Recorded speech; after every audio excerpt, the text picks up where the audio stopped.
오늘 말씀은 에스더에 대한 말씀입니다. 이 말씀은 이스라엘 백성이 이제 포르기에서 또 불임절이라는 그 절기가 생기는 유래와 그리고 그 절기를 정해지면서 축제를 기념하는 그 기록을 위해서 쓰여진 책이기도 합니다. 에스더에 나오는 유명한 왕이 있습니다. 그 왕은 아하수에르 왕입니다. 이 왕은 다리오 1세의 아들입니다. 그리고 이 아하수에르 왕은 그 아버지가 이룩한 그 페르시아 제국을 물러받게 됩니다. 어떤 왕이든지 아버지께 그 나라를 물려받게 되면 사람들은 평가를 하게 됩니다.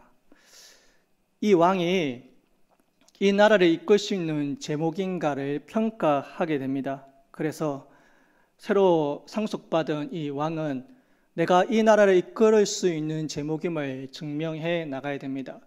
그래서 고대의 왕들은 자신의 역량과 자신이 이 나라를 이끌 수 있는 제목이다라는 것을 드러내기 위해서 하는 것이 바로 전쟁입니다.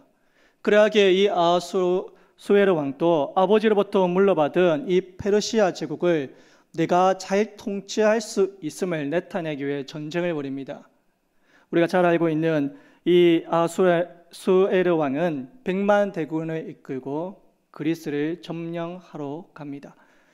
10년 전인가요? 영하 300이라는 것을 기억하고 계십니까? 스파르타의 그 용맹한 군사들과 이 아하수에르의 그 100만 대군이 싸웁니다. 여러분, 우리는 이 영화를 즐겁게 잘 봤습니다. 이때 나왔던 그 왕이 바로 오늘 본문의 왕이고 에스더의 그리고 남편입니다. 아하수에르 왕은 그리스를 정복하러 갑니다. 100만 대군을 동원해서 갑니다. 아버지가 이룩하지 못했던 것을 그는 이룩하기 위해서 떠납니다. 그런데 야심차게 준비했던 이 전쟁은 실패로 끝나게 됩니다. 처참하게 실패로 돌아가고 이 100만 대군은 대부분 잃어버립니다. 그리고 돌아가는데 돌아감으로 말미암아 실패하고 돌아감으로 말미암아 이 아하수에르 왕은 많은 타격을 받습니다. 권력도 잃고 군사들도 많이 잃고 이 전쟁을 준비하면서 마련했던 재정들도 대부분 잃어버렸습니다. 빛이 산더미처럼 떠안게 되었습니다. 이렇게 재정이 어려움을 당하고 권력도 위태한 그때에 이 아하수에르 왕에게 도와주는 한 사람이 있습니다. 그 사람이 바로 하만이라는 사람입니다. 이 하만이라는 사람이 은 1만 달란트를 들고 옵니다. 이 은 1만 달란트는 어느 정도의 가치가 될까요? 한 달란트의 가치는 그 무게가 대략 35kg라고 합니다. 1만 달란트, 이 1만 달란트는 도대체 몇 킬로그램의 은입니까? 350톤이 넘는 어마어마한 은입니다. 잘 생각해 보십시오. 전쟁에 패하고 재정적으로 어려움이 있고 권력이 흔들리는 이때에 이 하만이 주는 이 은은 너무나도 가치 있는 은일 것입니다. 하만은 이 엄청난 돈을 들고 누굴 찾아가느냐? 아하수에르 왕을 찾아가고 그리고 그 재정의 어려움과 권력의 위기 가운데서 그는 극복할 수 있는 기회를 줍니다. 그리고 이 하만이 한 가지를 요구합니다. 내가 이 은 1만 달란트를 당신에게 줄 테니 나에게 유대 백성 70만 명의 목숨을 달라고 합니다. 아하수에르 왕은 그 말에 그 돈을 받고 승인해 줍니다. 에스더 3장 12절에 이렇게 기록합니다. 첫째 달 13일에 왕의 서기관이 소집되어 하만의 명령을 따라 왕의 대신과 각 지방의 관리와 각 민족의 관원에게 아하수에르 왕의 이름을 조서를 쓰되 곧 각 지방의 문자와 각 민족의 언어로 쓰고 왕의 반지로 인치니라. 왕이 직접 그 반지로 인을 쳤습니다. 이 명은 바꿀 수 없다는 겁니다. 왕이 직접 그렇게 하라고 하였습니다. 이제 왕명에 의하여서 이 이스라엘 백성 70만 명은 죽게 되었습니다. 이 하만이라는 한 사람에 의해서 하루아침에 이스라엘 백성 70만 명은 죽게 되었습니다. 그러면 사랑하는 성도님들, 이 하만이라는 사람은 도대체 어떠한 사람입니까? 도대체 어떠한 사람이기에 이스라엘 백성 70만 명을 하루아침에 죽이려고 하고 있습니까? 성경은 하만에 대해서 짧게 기록합니다. 에스더 3장 10절에 이렇게 기록합니다. 왕이 반지를 손에 빼어 유다인의 대적 곧 아각 사람 하므다다의 아들 하만에게 주며 라고 기록합니다. 이 에스더서에서 하만에 대해서 짧게 놓습니다. 하만은 아각 사람이다라고 얘기합니다. 보통 누구네 사람이라면 그 민족을 뜻합니다. 근데 성경에는 이 아각이라는 민족은 없습니다. 도대체 이 아각은 누굴 말하고 있습니까? 사무엘상 15장 20절에 이렇게 기록합니다. 사울이 사무엘에게 이르되 나는 실로 여호와의 목소리를 청종하여 여호와께서 보내신 길로 가서 아말렉 왕 아각을 끌어왔고 아말렉 사람을 진멸하였으나 하나님께서 사울 왕에게 그 아말렉 민족을 멸하라고 합니다. 그런데 이 사울 왕은 그 아말렉 민족이 가지고 있는 가축과 금은 보화가 탐해내서 살려둡니다. 그 아말렉 왕 아각조차도 살려둡니다. 그때에 사무엘이 나와서 사울을 책망합니다. 사울 왕을 책망하며 하나님께서 당신을 왕으로 퇴위시키겠다. 이제는 하나님 보시기에 마음이 떠났다라고 얘기합니다. 그러면서 사무엘이 단번에 이 아각을 목을 쳐서 죽입니다. 이 아각은 누구냐? 아말렉 왕입니다. 마지막 왕입니다. 아말렉 족속의 마지막 왕이 아각이고 아각은 하나님께 또 그 사무엘에게 죽음을 당합니다. 하나님께서는 이 아말렉 민족을 멸하려고 하고 있습니다. 도대체 이 아말렉은 어떤 민족이기에 하나님께서 멸하라고 하십니까? 출애굽기 17장 13절에서 16절에 이렇게 기록합니다. 여호수아가 칼날로 아말렉과 그 백성을 쳐서 무찌르니라. 여호와께서 모세에게 이르시되 이것을 책에 기록하여 기념하게 하고 여호수아의 귀에 외워 들리라. 내가 아말렉을 없이하여 천하에서 기억도 못하게 하리라. 모세가 제단을 쌓고 그 이름을 여호와 니시라 하고 이르되 여호와께서 맹세하시기를 여호와가 아말렉과 더불어 대대로 싸우리라 하셨다 하였더라. 여러분 혹시 느끼고 계십니까? 제가 지금 설교할 때 발음이 상당히 꼬이고 있는 걸 느끼고 계십니까? 물 한 모금 마시겠습니다. 제가 좀 컨디션이 안 좋습니다. 그래서 설교하다가 발음이 꼬이더라도 잘 들으시기 바랍니다. 하나님께서 이 아말렉 민족을 없애라는 겁니다. 왜 하나님께서는 이 아말렉 민족을 없애라 하냐면 출애굽할 때에 이스라엘 백성들이 출애굽하고 나갈 때에 그 후미를 공격했습니다. 하나님 보시기에 진노를 내리는 겁니다. 너희는 이 아말렉 민족을 씨도 남기지 말고 없애라는 것입니다. 하나님이 출애굽시킨 이 이스라엘 백성을 그 후미에서 공격한 민족이고 그래야 하나님은 이 아말렉 민족을 없애라고 합니다. 그래서 여호수아 시대 때부터 이 사울 시대까지 이 아말렉과 이스라엘은 늘 전투를 하고 싸웠습니다. 아말렉 민족과 이 유대 민족은 함께 할 수 없는 민족입니다.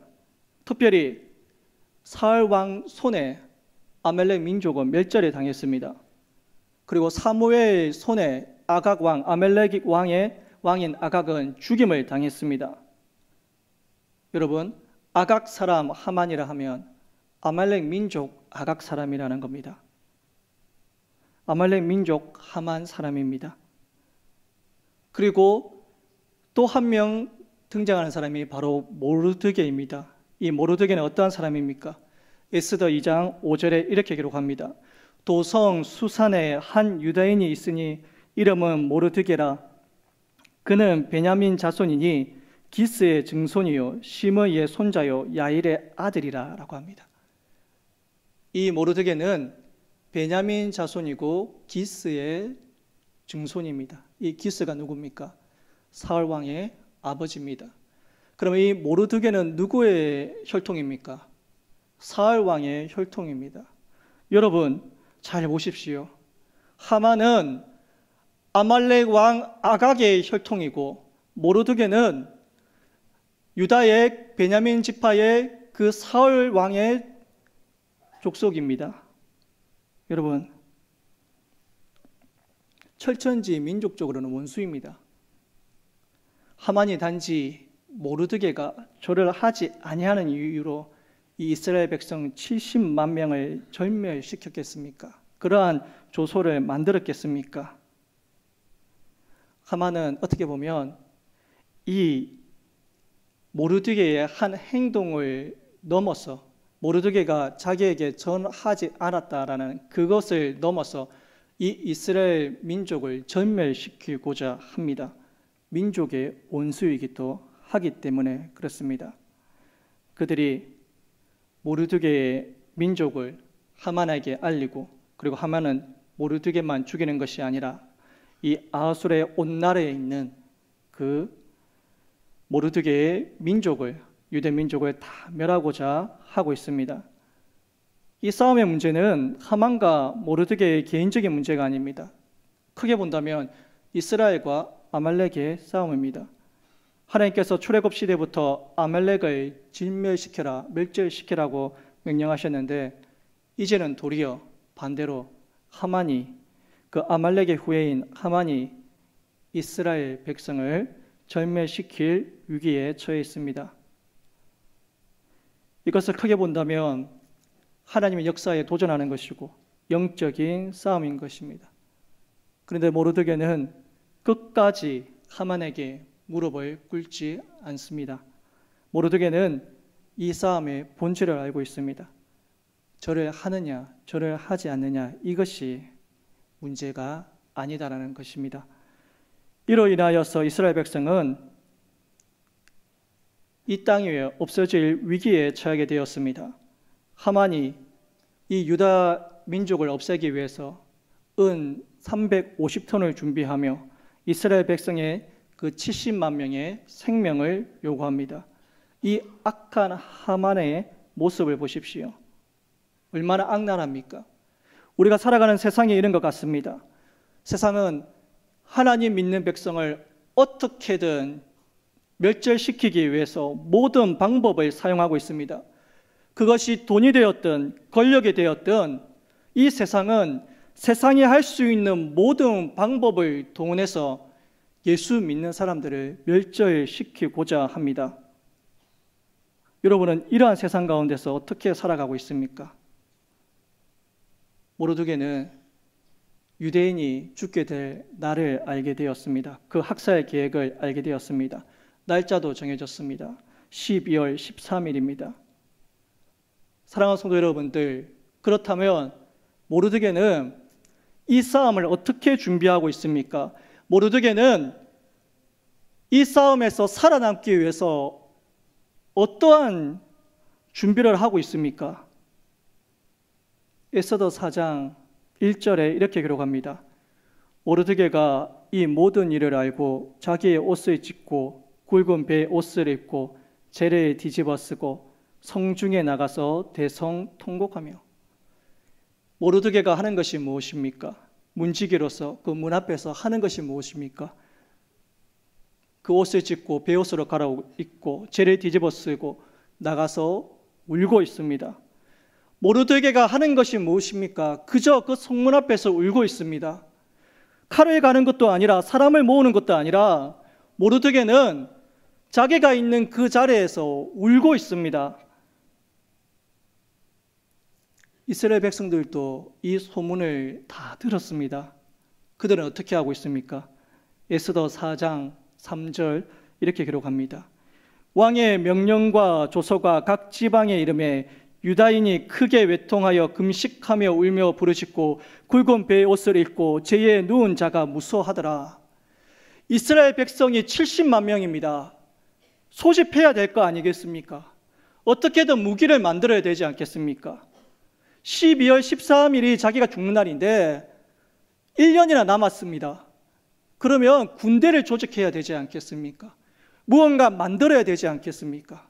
군사훈련을 시켜야 되지 않겠습니까? 그런데 사랑하는 성도 여러분들, 모르드게와 이스라엘 백성들이 하는 것은 무엇입니까? 그저 기도합니다. 애통하며 금식하며 울부짖었습니다. 이 소식을 에스더도 듣습니다. 에스더는 어떻게 하고 있습니까? 에스더 4장 15절에서 16절 말씀 이렇게 기록합니다. 에스더가 모르드게에게 화답하여 이르되 당신은 가서 수산에 있는 유다인을 다 모으고 나를 위하여 금식하되 밤낮 3일을 먹지도 말고 마시지도 마소서. 나도 나의 시녀와 더불어 이렇게 금식한 후에 규례를 어기고 왕에게 나가리니 죽으면 죽으리이다 하니라. 에스더도 못하고 있습니까? 금식하고 있습니다. 이 이스라엘 백성들은 도대체 전쟁을 할 줄 모르는 사람입니까? 병법가가 없습니까? 아니면은 지혜로운 자가 없습니까? 어느 하나 소집하려고 하지 않고 다들 금식하고 기도하고 울고 있습니다. 이것이 그들의 전쟁하는 모습입니까? 사랑하는 성도 여러분들, 하나님의 사람은 이것이 전쟁하는 모습인 줄 믿습니다. 애통하는 심정으로 울부짖으며 기도하는 것이 우리의 전쟁인 줄 믿습니다. 우리의 싸움은 혈과 육에 있는 것이 아니라 하나님께 매달림에 있는 줄 믿습니다. 기도함에 있는 줄 믿습니다. 에스더는 금식하였습니다. 모르드게와 이스라엘 백성도 울부짖으며 기도하였습니다. 도대체 이 울부짖는 기도와 금식에는 어떤 의미가 있습니까? 대학교 1학년 때 3일간 금식을 한 적이 있습니다. 무슨 일로 금식을 했는지는 잘 기억이 나지 않습니다. 금식을 했습니다. 첫째 날 너무나도 배가 고팠습니다. 둘째 날 가니까 더 배가 고팠습니다. 셋째 날 가니까 일어나지를 못하겠습니다. 제가 어떻게 했는지 아십니까? 통닭을 시켜놓고 12시 될 때까지 기다리고 있었습니다. 12시가 되자마자 저는 통닭을 먹었습니다. 만두도 시켰습니다. 방 사람들과 같이 12시 되자마자 통닭과 만두를 먹었습니다. 그 다음날 설사를 너무 심하게 했습니다. 여러분, 왜 금식하십니까? 여러분, 3일을 채우는 것이 3일 금식입니까? 여러분이 정한 날을 채우는 게 금식입니까? 여러분이 밥을 굶는 데는 무슨 의미가 있습니까? 밥을 안 먹고, 밥을 차라리 든든하게 먹고 여러분 힘차게 기도하는 것이 더 좋습니다. 왜 밥을 굶습니까? 여러분, 배고프면요 생각도 제대로 안 나요. 기도도 제대로 안 돼요. 힘들어요. 왜 금식하세요? 밥 잘 먹고 나와서 기도하는 것이 더 낫지 않습니까? 여러분, 금식한다고 하나님께서 더 잘 들어주시겠습니까? 내가 금식하면 하나님께서 내 기도 응답해 주실 것이라 그러한 믿음으로 하십니까? 여러분, 금식하는 이유는 간절함입니다. 내가 하나님 이러한 문제가 있으니까 밥을 못 먹겠습니다. 하나님, 내가 이러한 문제가 있으니까 음식이 입에 안 들어옵니다. 이게 금식 아니겠습니까? 날짜가 정한 게 무슨 소용이 있겠습니까? 이들이 애통하며 금식하고 기도하는 것은 그 간절함입니다. 에스더가 금식하기 이전에 이렇게 말합니다. 죽으면 죽으리라. 금식하고 기도하고 난 이후에 결심하고 결단하여서 죽으면 죽겠다라고 말한 것이 아니라 이스라엘 백성들에게 날 위해 금식해달라, 날 위해 기도해주라, 나는 죽으면 죽겠다라고 말합니다. 기도해서 금식해서 그 말 한 것이 아니라 먼저 나는 죽으면 죽겠다, 그러니 날 위해 금식해달라, 기도해달라고 부탁하고 있는 것입니다. 여러분 이러한 간절함과 애절함이 있으십니까? 여러분 신앙생활하며 예배 드림에 있어서 이러한 애절함이 있으십니까? 한 번은 진방을 갔습니다. 나이가 드신 홀로 사시는 집사님입니다. 자녀도 없어요. 남편도 일찍 돌아가셨어요. 혼자 계세요. 독거 노인이십니다. 정부의 지원금으로 살아가고 있습니다. 전도사님하고 가는데 이사를 했다고 신방을 하고 싶답니다. 가니까 힘든 형편이에요. 가서 신방을 드리고 예배 드리는데 다가를 내오십니다. 어린 형편에 다가를 준비했더라고요. 열심히 먹었습니다. 가려고 하는데 그 어르신이 식사를 하고 가라는 겁니다. 내가 삼계탕을 사주겠으니 먹고 가라는 겁니다. 여러분, 정부 지원금으로 살아가는 그 어르신, 하루하루 살아가기도 힘든 그 어르신, 삼계탕을 사주겠다는데요, 먹을 수 있겠습니까? 그냥 가겠다 했습니다. 기어코 붙잡고 그 어르신이 전도사님과 저를 붙잡고 삼계탕집에 갔습니다. 한 그릇 13,000원입니다. 세 그릇 시키면 4만 원입니다. 39,000원. 입에 들어가겠습니까? 깨끗하게 먹었습니다. 그리고 차로 집까지 모셔다 드렸습니다. 그리고 그 어르신이 집에 들어가시면서 전도사님 손을 붙잡고 우시는 겁니다. 다음에 또 오라고. 여러분, 신방을 받으시면서 이런 간절함이 있으십니까? 밥 한 끼 잘 얻어먹기 위해서 저희 교육자는 신방하지 않습니다. 저희 교육자가 신방하는 것은 성도들의 아픔을 알고 성도들의 기도 제목을 알아. 우리가 할 수 있는 일이 그것밖에 없기 때문에 그 가정 가서 말씀 선포하고 기도하는 것이 우리의 할 일입니다. 그런데요, 어떤 성도는요, 준비가 안 되신 분들이 있어요. 그런데 어떤 성도는요, 뭘 주는 게 중요한 것이 아니라 간절한 마음으로 준비해서 간절한 마음으로 예배드리는 성도들이 있어요.